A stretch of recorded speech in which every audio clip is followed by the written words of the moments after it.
13 November বাংলাদেশের রাজনীতির এক বাঁকে এসে দাঁড়িয়েছে যেন এক ভয়ঙ্কর ও অনিশ্চিত ভবিষ্যতের দ্বারপ্রান্তে। বাতাস ভারী হয়ে উঠেছে এক চাপা আতঙ্কে, যেখানে প্রতিটি শ্বাস যেন এক অজানা আশঙ্কার পূর্বাভাস নিয়ে আসছে। এই দিনটি শুধুমাত্র একটি সাধারণ তারিখ না, বরং যেন এক স্ফুলিঙ্গ, যা সম্ভবত এক মহাতাণ্ডবের সূচনা ঘটাতে চলেছে। এর কিছু ভয়াবহ নমুনা ইতোমধ্যেই দেশের আনাচে কানাচে স্পষ্ট হয়ে উঠেছে, যা দেখে কেবলই মনে হয় আওয়ামী লীগ যেন তার চিরচেনা সহিংস ও আগ্রাসী রূপে ফিরে এসেছে। সেই পুরনো অগ্নিময় রূপ, জ্বালাও পোড়াও, লগে বৈঠার রাজনীতি যেন আবারও জীবন্ত হয়ে উঠেছে। সারা দেশে এক অস্বাভাবিক অস্থিরতা ও মহাতাণ্ডবের চিত্র দেখা যাচ্ছে। অবরোধ কর্মসূচির দুদিন আগে থেকেই শুরু হয়েছে যানবাহনের অগ্নিসংযোগের মতো নৃশংস ঘটনা, যেখানে শুধুই গাড়ি পুড়ছে না, পুড়ছে মানুষের স্বপ্ন, তাদের জীবন আর শান্তি। এই ভয়াবহ কর্মকাণ্ডের পাশাপাশি ঝটিকা মিছিলের মাধ্যমে সাধারণ জনতাকে ক্রমাগত ভয় দেখানো হচ্ছে। তাদের স্বাভাবিক জীবনযাত্রা ব্যাহত করা হচ্ছে, যেন এক অদৃশ্য হুমকি তাদের উপর সদা বিরাজমান। এই আতঙ্ক এতটাই গভীর যে সাধারণ মানুষ এখন ঘর থেকে বের হতেও দ্বিধাগ্রস্ত। তাদের মনে একটাই প্রশ্ন, এই অস্থিরতার শেষ কোথায়? 13 নভেম্বর ক্ষমতাচ্যুতির লক্ষ্যে ইউনূস সরকার হঠাতে থাকা লকডাউনের যে কর্মসূচি লীগ সভানেত্রী শেখ হাসিনা ঘোষণা করেছেন, তা সফল করতে দলের প্রতিটি শাখা, প্রতিটি স্তরের কর্মী যেন উঠে পড়ে লেগেছে। ছাত্রলীগের তরুণ রক্ত, যুবলীগের দুরন্ত শক্তি আর স্বেচ্ছাসেবক লীগের নিবেদিত প্রাণ কর্মীরা যেন এক অপ্রতিরোধ স্রোতের মতো ধেয়ে আসছে ঢাকার দিকে। তাদের চোখে মুখে এক অদ্ভুত দৃঢ়তা, এক অপ্রতিরোধ জেদ। অতীতে বহুবার এমন নানা কর্মসূচি ঘোষণা করা হয়েছে, কিন্তু সেগুলোর কোনোটি এতটা উৎকণ্ঠার সৃষ্টি করতে পারেনি। কিন্তু এবার চিত্রটা সম্পূর্ণ ভিন্ন। এবারে প্রথম আওয়ামী লীগকে সরাসরি রাজপথে নামার জন্য এমন জোর প্রচেষ্টা চালাতে দেখা যাচ্ছে, যা তাদের অতীত কৌশল থেকে অনেকটাই সরে এসেছে বলে মনে করা হয়। এবারের কর্মসূচি যেন এক ভিন্ন মাত্রার গুরুত্ব বহন করছে, এক ভিন্ন ধরনের সংকল্পের প্রকাশ। গোপন সূত্রের খবর, এই কর্মসূচির সাফল্যের জন্য সারা দেশ থেকে গত দুদিন ধরেই ঢাকার দিকে যেন মানুষের ঢল নেমেছে। লীগের তৃণমূলের নেতাকর্মীরা, যারা দলের মূল ভিত্তি, তারা গ্রাম থেকে শহর, প্রত্যন্ত অঞ্চল থেকে মহানগরীতে ছুটে আসছে। তাদের চোখে মুখে ক্লান্তি নেই, আছে শুধু অদম্য সংকল্প। দলে দলে ঢাকা অভিমুখে যাত্রা শুরু করেছে। সড়কপথ, রেলপথ কিংবা নৌপথ, যে পথেই সম্ভব আসছে নেত্রীর ডাকে সাড়া দিতে। বিশেষ করে গাজীপুর থেকে সাবেক মেয়র জাহাঙ্গীর এবং নারায়ণগঞ্জ থেকে শামীম ওসমানের মতো প্রভাবশালী নেতারা তাদের নিজস্ব ক্যাডার বাহিনী নিয়ে জোর প্রস্তুতি নিচ্ছে। এই ক্যাডার বাহিনীগুলো স্থানীয় রাজনীতিতে যথেষ্ট কুখ্যাত, যাদের হাতে রয়েছে দীর্ঘদিনের অভিজ্ঞতা এবং তাদের উপস্থিতি যে কোনো পরিস্থিতিতেই এক ভিন্ন মাত্রা যোগ করতে সক্ষম। আওয়ামী লীগের এই 13 নভেম্বরের কর্মসূচি সফল করার পেছনে একটি গভীর উদ্দেশ্য কাজ করেছে বলে মনে করা হচ্ছে। তাদের প্ল্যান হলো, তারা এই কর্মসূচি যে কোনো মূল্যে সফল করবেই। এর কারণ হিসেবে রাজনৈতিক মহলে ঘুরছে এক চাঞ্চল্যকর তথ্য। ভারত নাকি দেখতে চায় লীগকে দিয়ে বাংলাদেশ আর কাজ হবে কিনা।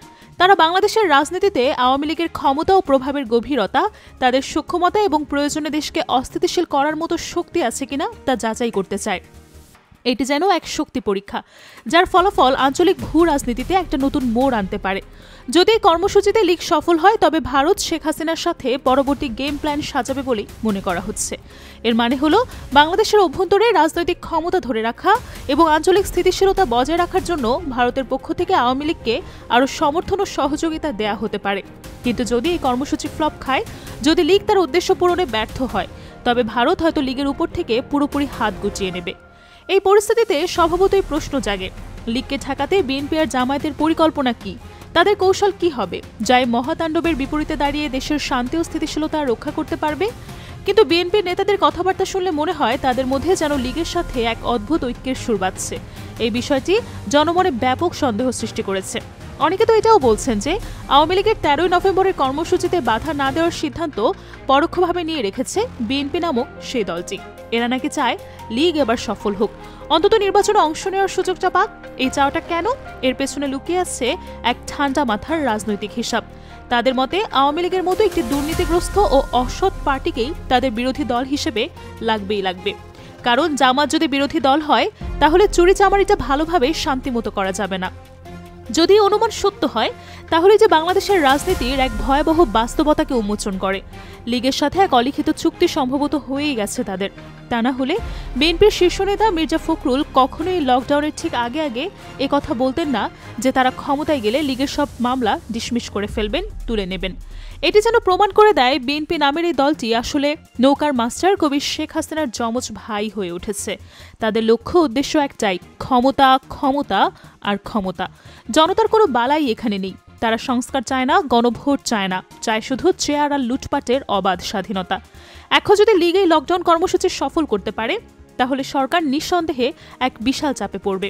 এই চাপ কেবল অভ্যন্তরীণ নয়, আন্তর্জাতিক মহল থেকেও আসবে। ভারত তখন আরও বেশি সক্রিয় হবে, তাদের সমর্থন আরও প্রকাশ্যে আসবে। এরপর নির্বাচন হবে, কিন্তু তা হবে এক সাজানো নির্বাচন, যেখানে ক্ষমতা ভাগ বাটোয়ারা করে নেওয়া হবে। বিএনপি ক্ষমতায় আসবে আর আওয়ামী লীগ হবে বিরোধী দল। এই পুরো প্রক্রিয়ায় নেপথ্যে কাজ করবে ভারতের ইলেকশন ইঞ্জিনিয়ারিং, ঠিক 2008 সালের মতো। 2008 সালের নির্বাচনকে যেভাবে ইঞ্জিনিয়ার্ড বলে অভিহিত করা হয়, এবারের নির্বাচনও তেমনই হতে পারে। কিন্তু বিএনপি যদি বেইমানি করে, জামায়াত শিবির কি তখন চুপ করে বসে থাকবে? এর উত্তর সুস্পষ্ট, না, তারা চুপচাপ বসে থাকবেন না। জামায়াত শিবির এরই মধ্যে কঠোর হুঁশিয়ারি দিয়ে মাঠে থাকার একটা ঘোষণা দিয়েছে। শিবিরের পক্ষ থেকে সুনির্দিষ্ট কর্মসূচি ঘোষণা করা হয়েছে এবং জামাত নেতৃত্বাধীন 8 দলও কাল সারাদিন মাঠে থাকবে বলেই জানিয়েছে। লক্ষ্য একটাই, ঢাকার রাজপথ দখলে রাখা, আওয়ামী লীগের মহাতাণ্ডবকে প্রতিরোধ করা। তাদের এই দৃঢ় সংকল্প বাংলাদেশের রাজনীতিতে একটা নতুন মোড় আনতে পারে। গত 12ই নভেম্বর মগবাজারের আলফালা মিলনায়তনে অনুষ্ঠিত এক যৌথ সংবাদ সম্মেলনে 8 দলের পক্ষ থেকে জামায়াতে ইসলামীর নায়েবে আমির অধ্যাপক মুজিবুর রহমান নতুন এই কর্মসূচি ঘোষণা করেছেন। তার ঘোষণা অনুযায়ী 13 নভেম্বর বৃহস্পতিবার ফেসিবাদী শক্তির নাশকতা ও অতৎপরতার প্রতিরোধে 8 দলের নেতারা সর্বস্তরের জনশক্তি সহ দেশব্যাপী রাজপথে অবস্থান করবেন। এটা কেবল ঢাকার মধ্যেই সীমাবদ্ধ থাকবে না, বরং সারা দেশেই প্রতিরোধ গড়ে তোলা হবে। শুধু তাই নয়, পরের দিন 14 নভেম্বর শুক্রবারও তাদের কর্মসূচি অব্যাহত থাকবে। এই দিন জুলাই জাতীয় সনদ বাস্তবায়ন আদেশ জারি এবং জাতীয় নির্বাচনের পূর্বে গণভোট আয়োজন সহ 5 দফা দাবিতে দেশব্যাপী জেলা ও মহানগরের মধ্যে বিক্ষোভ মিছিল অনুষ্ঠিত হবে। আর যদি 16 নভেম্বরের মধ্যে 5 দফা দাবি না মানা হয়, তবে জামায়াত ইসলামী সহ 8 দল আরও কঠোর কর্মসূচি ঘোষণা দিয়েছে। তাদের পরিকল্পনা হলো প্রধান উপদেষ্টার বাসভবন যমুনার সামনে অনির্দিষ্টকালের জন্য অবস্থান কর্মসূচি পালন করা হবে। আর দলের এই 5 দফা দাবিগুলো অত্যন্ত সুনির্দিষ্ট এবং তাদের রাজনৈতিক লক্ষ্য পরিষ্কারভাবে তুলে ধরে।